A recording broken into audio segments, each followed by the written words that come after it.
আমরা একটা বড় সমস্যা দেখতে পাচ্ছি ত্রাণ কার্যক্রম পরিচালনা করতে গিয়ে, সেটা হলো যে সমন্বয়হীনতা। এই সমন্বয়হীনতাটা চরম থেকে চরম আকার পৌঁছেছে। সবাই আসছে, শত শত ট্রাক মাল নিয়ে আসছে, কিন্তু কে কোথায় যাবে, কে কোথায় দিবে, স্থানীয়দের কোনো হেল্প যাদের নাই, বিশেষ করে তারা গলদঘর্ম হয়ে যাচ্ছে, রাস্তাগুলোতে আননেসেসারি জ্যামের সৃষ্টি হয়ে যাচ্ছে।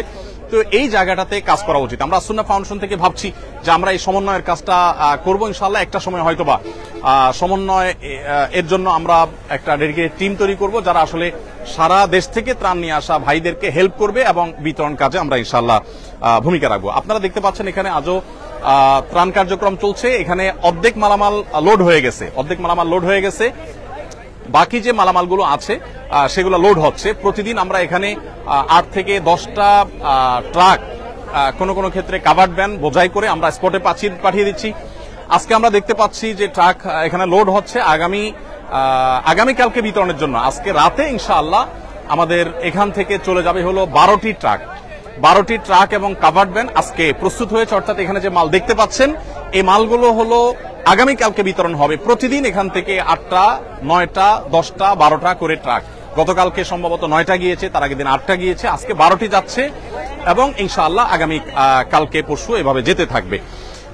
কাভার্ড ভ্যানের ক্ষেত্রে একটু বলে রাখতে চাই, কুরিয়ার একটা প্রতিষ্ঠান আমরা জানি যে স্ট্রিট ফাস্ট তারা তাদের জায়গা থেকে তারা যত লরির প্রয়োজন হয় তারা সেটা আমাদেরকে দিয়ে হেল্প করছেন। আজকেও সম্ভবত 10টা গাড়ি তারা দিয়েছেন এবং শুরু থেকে তারা আমাদের সাথে সহায়তা করছেন। 4টা গাড়ি আজকে দিয়েছেন এবং সর্বক্ষণ তারা হেল্প করছে এবং যত গাড়ি লাগে তারা দিবে বলেছেন। ইতিমধ্যে কয়েকদিন ধরে তারা গাড়ি দিয়েছেন। আমরা এখানে স্ট্রিট ফাস্টের গাড়িগুলো দেখতে পাচ্ছি, এই গাড়িগুলো দাঁড়িয়ে আছে আর যারা সিরিয়ালে দাঁড়িয়ে আছেন তারা মূলত গাড়িগুলো লোড করছেন। একটা গাড়ি লোড হয়ে গেছে, আমরা জানি সেটা দরজা বন্ধ করা হচ্ছে। এই গাড়িটা চলে গিয়ে আরেকটা গাড়ি এখানে দাঁড়ালে সেটাতে আবার লোডের কাজ শুরু করা হবে। তো এভাবে একটার পর একটা গাড়ি যখন লোড হয় তখন এটা পাশে সিরিয়ালে দাঁড় করানো হয় এবং একসাথে এগুলো উপদ্রুত এলাকায় চলে যায়। আমরা এখানে দেখতে পাচ্ছি নতুন করে শেড হয়েছে, সেই শেডে আমাদের ভাইয়েরা তেল ইত্যাদি প্যাকেজ করেছে, সেগুলো তেল ইত্যাদি প্যাকেট করছে, সেগুলো রাখার কাজ করছে। আমি পাশাপাশি আরেকটা আপডেট একটু হেল্প চাই আপনাদের। জাযাকুমুল্লাহ খাইর। সবাই ভালো আছেন? আপনারা কি নতুন ট্রাকের অপেক্ষায় আছেন? মাশাআল্লাহ। তাহলে আমরা ভাইদের সাথে কথা বলতে আগাই। সবাই ভালো আছেন তো? আপনারা কাজও করবেন আবার দোয়াও করবেন। বিশেষ করে উপদ্রুত এলাকাতে যে মানুষ কষ্টে আছে সে কষ্ট লাঘব যেন হয়, আল্লাহ যেন প্রতি বছর বন্যা মোকাবেলা করার মতো পরিস্থিতি আমাদের না থাকে, সেই চেষ্টা আমরা করবো ইনশাআল্লাহ। ঠিক আছে না? প্রত্যেকে সর্বোচ্চ আন্তরিকতা দিয়ে কাজ করব, পরিশ্রম করব আল্লাহর জন্য এবং নিজের সর্বোচ্চ বেটারটুকু আমরা দেবো ইনশাআল্লাহ। এবং আমাদের যে সমস্ত ভাইয়েরা কাজ পাচ্ছেন না, আপনারা জানেন যে এখানে শত শত হাজার হাজার মানুষ কাজের জন্য আসছেন। যারা কাজ পাচ্ছেন না তারা অন্যদেরকে সাধারণত বলে থাকেন যে আপনারা একটু সরেন, আমরা একটু কাজ করি আপনাদের জায়গায়, আপনি একটু রেস্ট করেন।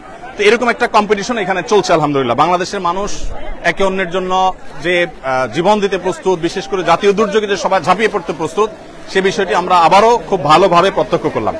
আপনারা নীরবতার সাথে আবার কাজ শুরু করে দেন, মাশাআল্লাহ, জাযাকুমুল্লাহ খাইর। এখানে নতুন আরেকটা ট্রাক কাভার্ড ভ্যান সিরিয়ালে এসেছে, সেটাতে মাল লোড হওয়া শুরু হয়েছে। আমরা জানি যে অনেকগুলো কাভার্ড ভ্যান ভরা হয়ে গেছে। আজকে সাকুল্যে আমাদের 12টি কাভার্ড ভ্যান এবং ট্রাক মিলিয়ে সাকুল্যে 12টি গাড়ি ইনশাআল্লাহ বোঝাই হবে। এই 12টি গাড়ি ইনশাআল্লাহ 3টি কুমিল্লাতে, 3টি ফেনীতে, 3টি নোয়াখালীতে এবং 3টি ফেনীতে চলে যাবে। তবে আমরা আশা করছি যে আরো কিছু মালামাল প্রস্তুত হলে আমরা সেটা বাংলাদেশ সেনাবাহিনীর কাছে ইনশাআল্লাহ আমরা হস্তান্তর করব। আমি আপনাদেরকে একটু বলতে চাই, যারা ঢাকা থেকে ফেনী যাচ্ছেন, বিশেষ করে এই ত্রাণ কার্যক্রম পরিচালনা করার জন্য যারা যাচ্ছেন, তারা যদি কিছু বিষয় খেয়াল রাখেন তাহলে খুব বেশি ভালো হয়। ভাই মেহেরবানি করে আপনি একটু যদি সাইডে যান, আমার একটু আওয়াজে ডিস্টার্ব হচ্ছে, আমার একটু সাইডে যান। ধন্যবাদ আপনাকে। ভাই আমরা যেটা বলছিলাম যে ফেনী থেকে যারা ঢাকায় যাবেন, ঢাকা থেকে যারা ফেনী যাবেন, আপনাদেরকে আমরা বলতে চাই হয়ে আপনার কুমিল্লা বিশ্ব রোড পদুয়ার বাজার যেটা, এটা হয়ে সোনাইমুড়ি হয়ে চৌমুহানি হয়ে আপনি ফেনীতে গেলে এই রুটটা তুলনামূলকভাবে সেফ এবং ভালো রাস্তাটা। আর সরাসরি যারা ফেনীতে যাচ্ছেন মাইলকে মাইল সিরিয়াল পড়ে থাকছে গাড়িগুলো এবং বেশ কঠিন একটা পরিস্থিতি তৈরি হচ্ছে। অতএব এটা হলো যাওয়ার ক্ষেত্রে আমরা বলবো অনেকেই স্পিড বোট এবং নিয়ে যাচ্ছেন, নৌকা নিয়ে যাচ্ছেন, তাদের ক্ষেত্রে একটা সতর্কীকরণ আমি করতে চাই যে স্পিড বোট যারা নিচ্ছেন এক্সপার্ট ড্রাইভার যেমন নিবেন, আবার আপনার রিপেয়ারের ব্যবস্থাও যেন থাকে। অনেকে নৌকা নিচ্ছেন, নৌকা পানিতে ছেড়ে দিচ্ছেন আর ছিদ্র হয়ে যাচ্ছে সেখানে রিপেয়ার, কারণ সেখানে তো আসলে নদী নির্ভর বা খাল নির্ভর কম। অতএব সেখানে আমরা বলবো যে আপনারা যথাসম্ভব রিপেয়ারের ব্যবস্থা রাখবেন। কোথাও ফুটা হয়েছে, আঠা দিয়ে আবার পানিতে নামাই দিলেন, আবার সে নৌকা ডুবে যাচ্ছে। তো রিপেয়ারিং এর ব্যবস্থা না থাকলে সেটা বেশ ঝামেলার তৈরি করছে সেখানে। আর আরেকটা গুরুত্বপূর্ণ বিষয় হলো যে এলোপাতাড়ি সেখানে চলছে সবকিছু। সেখানে সাধারণ জনগণ যার যার উদ্যোগে, প্রশাসনের লোকজন, পুলিশ ভাইরা কেউ কেউ দেখা যায় সেখানে অ্যাক্টিভ আছেন। এটা আরো বাড়াতে হবে। বিশেষ করে আমরা যদি সেখানে ব্যাপকভাবে চাই যে মানুষের কাছে ত্রাণ পৌঁছাক, তাহলে এই চলাফেরাগুলো স্মুথ করার ব্যবস্থা করতে হবে। আমরা দেখতে পেয়েছি মিজান রোড থেকে বিভিন্ন এলাকাতে, বিশেষ করে থানা পর্যায়ে ত্রাণ পৌঁছানোর জন্য, আত্মীয়স্বজনের খোঁজ খবর নেওয়ার জন্য মানুষ পরিশ্রম করছে, চেষ্টা করছে, কিন্তু তেমন কিছু করতে পারছে না। এখানে নতুন একটি লরি আলহামদুলিল্লাহ এখানে হচ্ছে, লরি লোড হচ্ছে আলহামদুলিল্লাহ আমরা দেখতে পাচ্ছি। আসসালামু আলাইকুম, সবাই ভালো আছেন? মাশাআল্লাহ, সবাই খুশি তো? আপনারা কাজ করতে পেরে সবাই খুশি?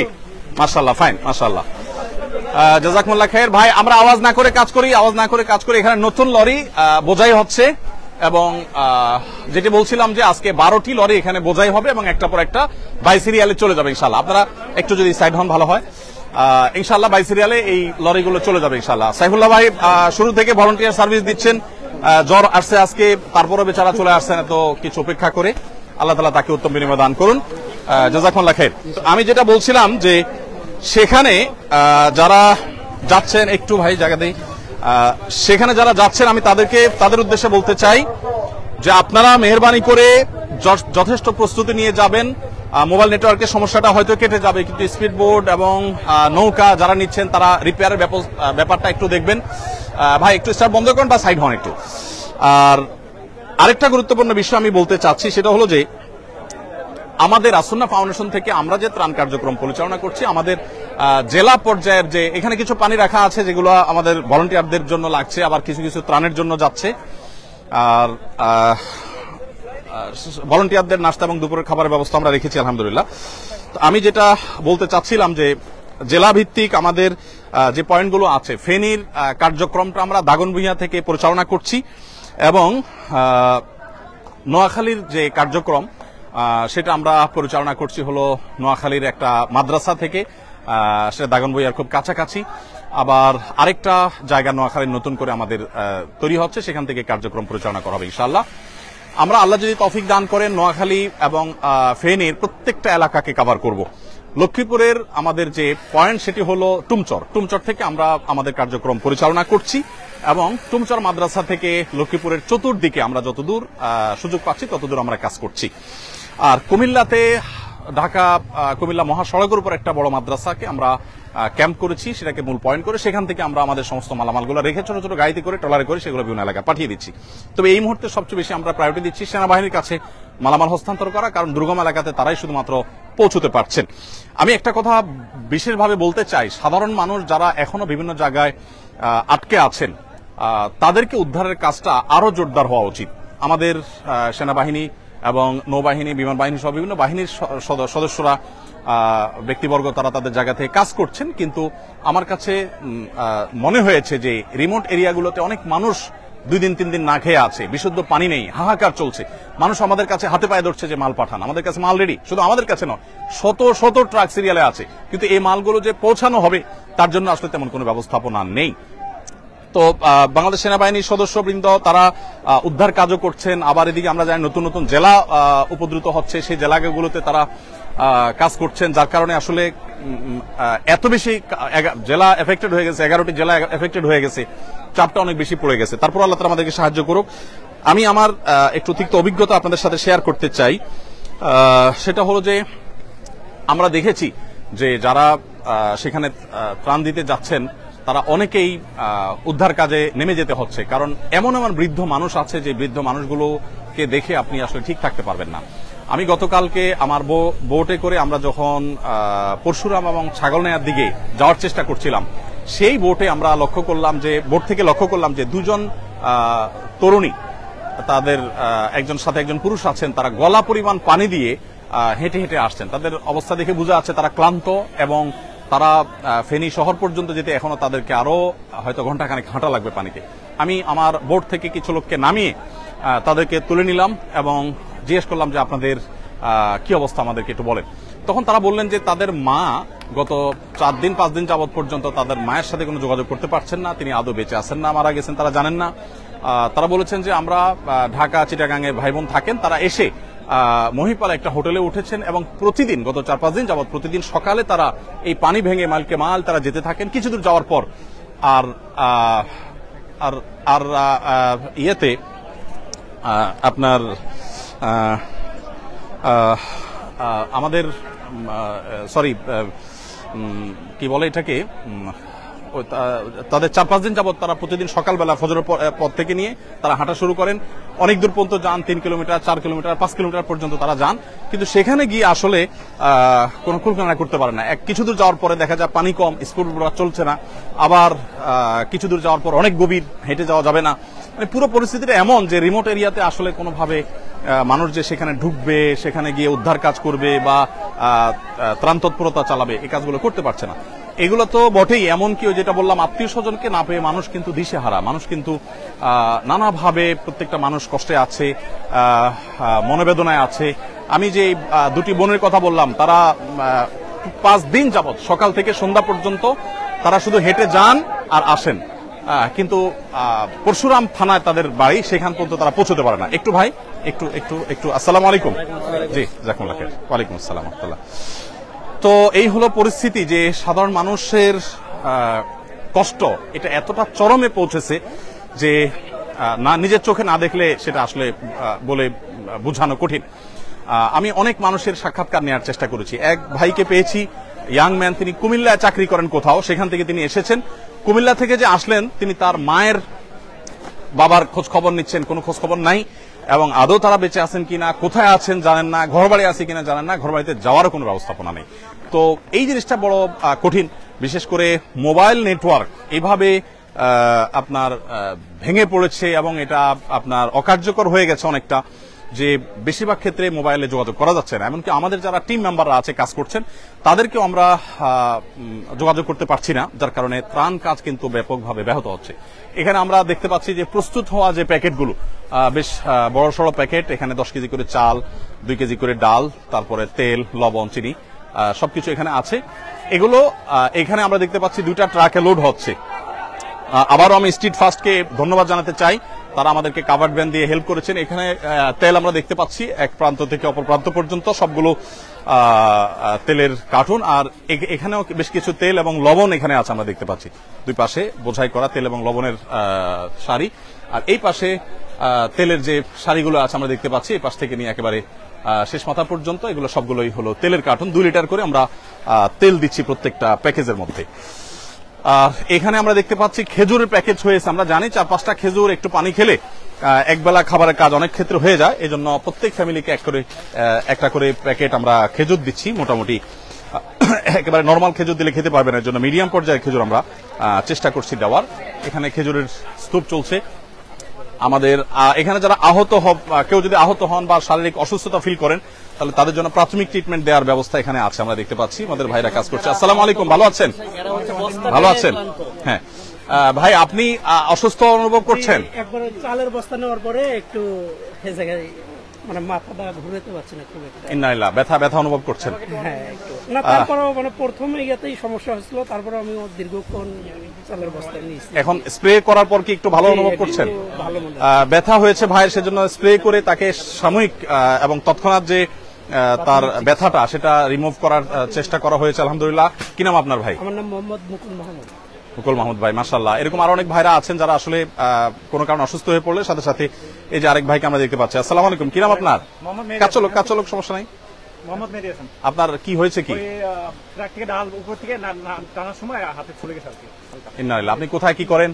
আমি ডেলিভারি কাজ করতেছি। কিসে? এটা হচ্ছে গুলশান ডিসিসি মার্কেটে। আচ্ছা, মাশাআল্লাহ, ডেলিভারি কাজ করেন। এখন আপনি এখানে স্বেচ্ছায় শ্রম দিতে এসেছেন। মাশাআল্লাহ, আল্লাহ তাআলা আপনার হাত ভালো করে দেখ। এই যে কেটে গেল, কষ্ট হচ্ছে না মানসিক? দেশের জন্য করতেছি আমরা, এই কষ্ট দেশের মানুষের জন্য করছেন। কত আবেগ মানুষের, কত উচ্ছ্বাস, কত আনন্দ, কত মানুষের উদ্যম কাজের জন্য, সেটা আসলে এখানে না আসলে না দেখলে বোঝা যাবে না। যারা আমাদের টিম কাজ করছে ওখানে স্পটে, তাদের কষ্ট বর্ণনার অতীত। নাওয়া নেই, খাওয়া নেই, কোনো কিছু ঠিক ঠিকানা নেই। আমাদের টিমের সদস্যরা কখনো মসজিদে, কখনো কোনো স্কুলে, এক এক দিন এক এক জায়গা থেকে তারা কাজ করছে। একটু আপনারা এখানে তো কোনো মেহরবানি করে আমাকে একটু সাহায্য করেন, একটু সাইডে সাইডে একটু দাঁড়ান মেহরবানি করে। জি ভাই, আপনি কি করেন বললেন? আমি স্টুডেন্ট, চাকরির পরিস্থিতি নিচ্ছি আর কি। মাশাআল্লাহ, আল্লাহ তাআলা আপনার রাজশাহী বিশ্ববিদ্যালয় থেকে পড়াশোনা করেছেন ভাই, আল্লাহ তাআলা আপনার হালাল উপার্জনের ব্যবস্থা করে দেখ, আমরা মনে প্রাণে দোয়া করি। মাশাআল্লাহ, আপনি আজকে প্রথম আসছেন এখানে? জি মাশাআল্লাহ, আল্লাহ তাআলা কবুল করুক। জাযাকুমুল্লাহ খাইর। ইনশাআল্লাহ ইনশাআল্লাহ। তো আমরা দেখেছি এখানে মাশাআল্লাহ ইয়ের কাজটা, খেজুরের কাজটা এখানে হচ্ছে। খেজুরের পাশাপাশি ওয়ালাইকুম আসসালাম। একটু খেজুরের পাশাপাশি এখানে দেখতে পাচ্ছি খেজুরের স্তূপটা এখানে আছে, এখানে কার্টুনগুলো রাখা আছে। এখান থেকে খেজুর প্যাক হয়ে হয়ে এখানে আসছে এবং আমরা বস্তার লাইনটা একটু দেখাতে চাই। হ্যাঁ, একেবারে নরমাল খেজুর দিলে অনেকেই খেতে পারবেন না বা ভালো লাগবে না, সেজন্য আমরা মিডিয়াম কোয়ালিটি অন্তত যাতে এনশিওর করা যায় সেজন্য চেষ্টা করেছি। আলহামদুলিল্লাহ। আসসালামু আলাইকুম, আপনারা ক্লান্ত, রেস্ট করতেছেন? আচ্ছা আচ্ছা, ঠিক আছে ঠিক আছে। এইদিকে আমরা দেখতে পাচ্ছি এগুলো হলো আমাদের ডাল, মসুর ডাল। এগুলো কিন্তু আজকের, এগুলো আমরা যা দেখতে পাচ্ছি সব কিন্তু আজকের মালামাল। প্রতিদিন এর মালামাল প্রতিদিন আসে, এই সাইড থেকে ট্রাকে আনলোড হয়, প্যাকেট করার পর সেটা আবার লোড হয়ে চলে যায়। তো এদিকে আমরা দেখতে পাচ্ছি মসুর ডাল, সেটা 2 কেজির প্যাকেট এখানে ভর্তি হয়ে বড় প্যাকেজের মধ্যে সেটা ঢুকে যাচ্ছে। এখন আসর নামাজের বিরতি চলছে এবং পালা করে নামাজ কেউ কেউ পড়ে ফেলছেন, ইনশাআল্লাহ বাকিরা পড়বেন। এখানে আমরা দেখতে পাচ্ছি এগুলো হলো চাল, ওই পাশে চালের স্তূপ। আজকে যেহেতু দিনের অনেকটা শেষ, অতএব কাজ হয়ে গেছে। এখানে যে চাল দেখতে পাচ্ছি আমরা, সেটা আজকের যে কাজ সেটা হয়তো 50% হবে না, 1/3 হয়তো বা হতে পারে। বাকি কাজগুলো আমাদের হয়ে গেছে। এগুলো সবগুলো কাজ হবে, আবার সেগুলো লোড হবে। এগুলো 10 কেজি করে চালের প্যাকেট এখানে আছে, যেগুলো এখানে স্তূপ আছে। তো ওই পাশেও চালের বেশ কিছু বস্তা আছে। এই লরিটা কি মাল লোড হবে না আনলোড হচ্ছে? এটা আনলোড। মাশাআল্লাহ, এই ট্রাক থেকে মাল আনলোড হয়েছে। আনলোড হওয়ার পর এগুলো প্যাকেজিং এর পর ওই পাশে ট্রাকগুলোতে লোড হয়ে যাচ্ছে। এদিকেও আমরা দেখতে পাচ্ছি বেশ কিছু চাউলের বস্তা আছে। তো প্রিয় দর্শক, আমি শেষ করব, বিশেষ করে আরো একটা পয়েন্ট আপনার সাথে শেয়ার করতে চাই। সেটা হলো যে আমরা জেলা ভিত্তিক প্রত্যেকটা জেলাতে আমাদের পয়েন্ট করেছি, সেখানে আমাদের টিম কাজ করছে আলহামদুলিল্লাহ। আপনারা যারা বিভিন্ন জায়গা থেকে ত্রাণ নিয়ে যান, আমি আপনাদেরকে বিনয়ের সাথে বলতে চাই, রাস্তার ধারে থাকা মানুষদেরকে দিয়ে দায় সারবেন না। রাস্তার পাশে থাকা মানুষগুলোও নিডি, তাদেরকেও দিবেন ডেফিনেটলি, কিন্তু সেখানে দিয়ে দায় মুক্ত হওয়ার চেষ্টা করবেন না। আমরা গতকালকে দাগনভূঞার একেবারে ভেতরে যাওয়ার চেষ্টা করেছি, 3 ঘন্টা ট্রাক্টর, তারপর নৌকা, বিভিন্ন কিছুতে করে একদম জায়গা পর্যন্ত পৌঁছার আমরা চেষ্টা করেছি। এবং ছাগলনাইয়া পরশুরাম রোডে আমরা যতদূর পেরেছি গিয়েছি, কিন্তু একেবারে মূল যে এফেক্টেড এরিয়া সেখানে আসলে যাওয়ার মতো পরিস্থিতি এখনো হয়নি। ঠিক একইভাবে আপনারা যারা কাজ করছেন, আমি বলবো যে সীমিত পরিসরে কাজ করলেও চেষ্টা করবেন স্থানীয় রিলায়েবল এবং বিশ্বস্ত মানুষদের সাথে কথা বলে তাদেরকে সাথে নিয়ে আপনি ভেতরে যাবেন এবং যথাসম্ভব রিমোট এরিয়াগুলোতে ঢোকার চেষ্টা করবেন। আল্লাহ তাআলা আমাদের সবাইকে তৌফিক দান করুন। সেখানকার পরিস্থিতি আসলে মানে একেবারে নিশ্চিন্ত হওয়ার মতো কোনো পরিস্থিতি তো নাই, বরং এখনো 4-5 দিন পর্যন্ত বহু পরিবার পড়ে আছেন বিভিন্ন জায়গায়, তাদের কাছে ত্রাণ পৌঁছানো দরকার। বাংলাদেশ সেনাবাহিনী সহ অনেকগুলো বিশ্বায়িত প্রতিষ্ঠান, প্রশিক্ষিত বাহিনী, তারা কিন্তু সেখানে তাদের মতো করে কাজ করছে এবং তারা ত্রাণ পৌঁছানোর চেষ্টা করছে। সেটা আরো বলিষ্ঠভাবে, আরো শক্তিশালীভাবে যেন হয়, আমরা সেজন্য দোয়া করি।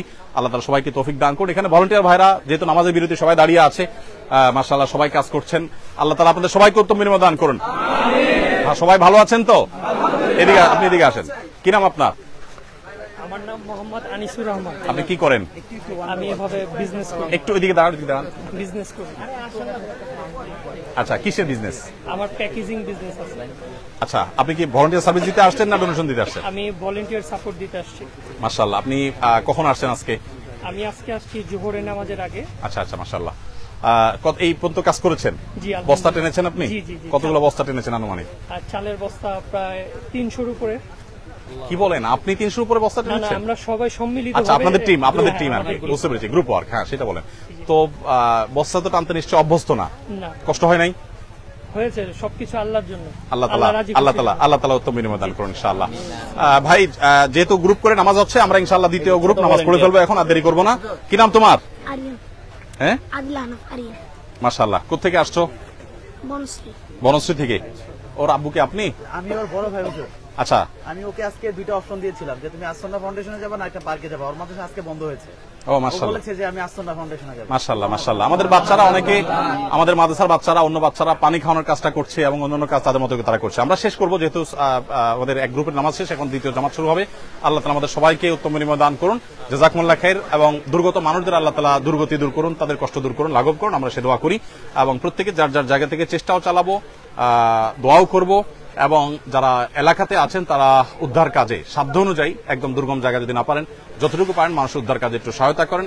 এবং যথাসম্ভব প্রত্যেকে অসুস্থ মানুষদেরকে প্রায়োরিটি দিয়ে তাদেরকে উদ্ধার কাজ করার চেষ্টা করি। বিশেষ করে আমরা যারা ত্রাণ দিতে গেছি তারাও চেষ্টা করি। আমি ত্রাণ দিতে গিয়েও একজন বৃদ্ধ মানুষকে দেখেছি হেঁটে যাচ্ছে অনেক দূর কষ্ট করে, কালকে দাগনভূঞার ঘটনা। পরে আমাদের কিছু ভাইদেরকে বলে আমি বললাম যে আপনারা একটু নামেন, ওনাকে একটু উঠান। অনেকে উঠায় নেওয়া হয়েছে। এরকম বিভিন্ন পর্যায়ে কাজ চলছে, সে কাজটা আরো জোরালোভাবে চলুক, আমরা সে দোয়া করি। জাযাকুমুল্লাহ খাইর। আসসালামু আলাইকুম ওয়া রাহমাতুল্লাহ।